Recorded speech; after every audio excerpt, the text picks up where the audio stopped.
All right, guys. So I did a short on this, but I'm gonna come through and show you how I do. Now, this fender that I'm putting back on this Wildcat, this car was perfectly in a line when I took it apart. So I wanna make sure this fender is back in line when I put it back together. So I'm gonna take one of the screws out, and I just want to come in. I got a brand new bit here. I want to drill this out.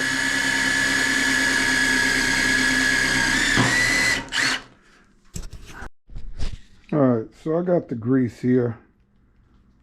It's kind of been sitting out. Still work the same, a little dirty. But I'm gonna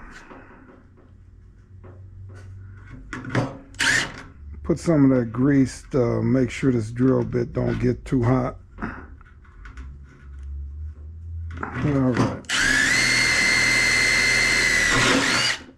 Alright, so once I get that through there, I want to come back through now and tighten this bolt back up now that that hole is in there. Then I'm going to come over here.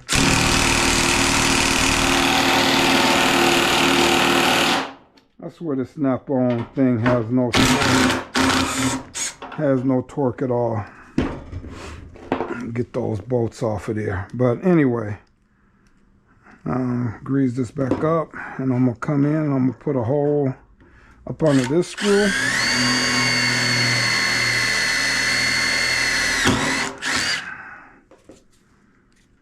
Grease it up some more.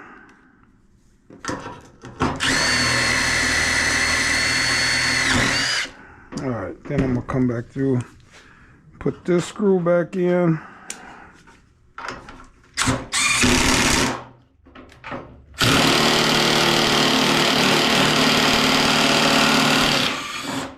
Wow, shouldn't take all of that, guys, but I paid quite a bit of money for this thing, so I try to make it work the best I can. So I'm gonna come in with this last one.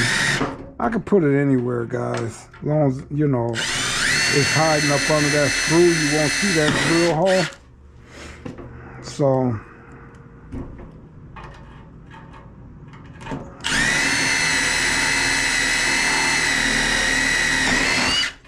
all right. So now when I go to put this hood back on, hood hinge back on,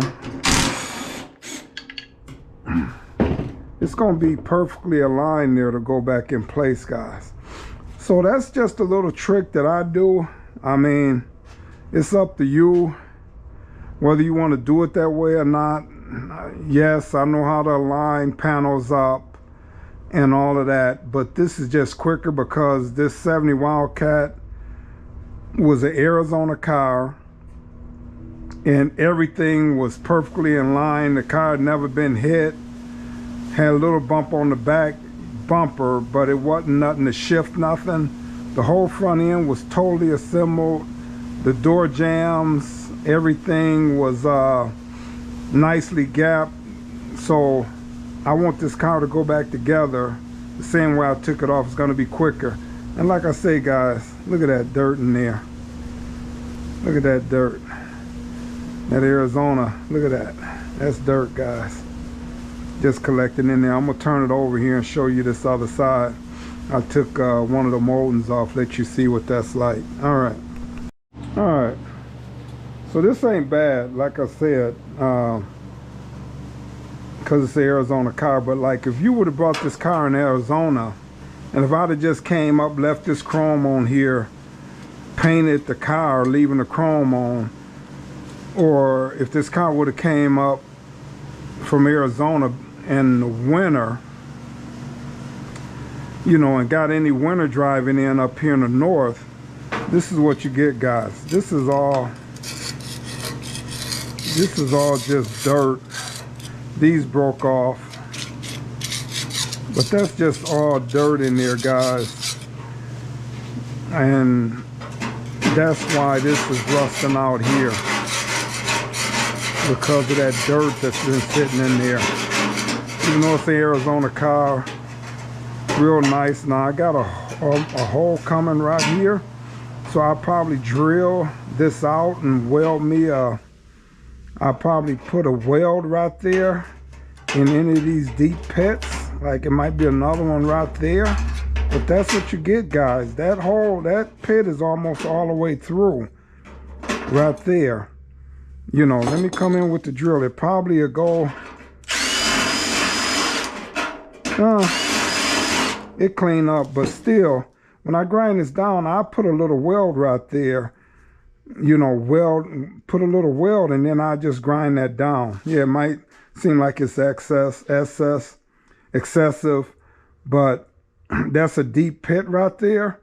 So like I say, I drill on that a little bit. If it don't go through, burn through, I just just put me a tack right there, grind that down, nice fresh metal again.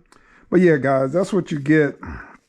You know, why do Arizona cars rust, or, you know, this, that, and the other? Because if this was wet in here, it'll stay wet for a very, very long time, guys. So that dirt, it don't dry up under these body moldings, you know. But all right, guys, all things Buick, thanks for following this build. All right.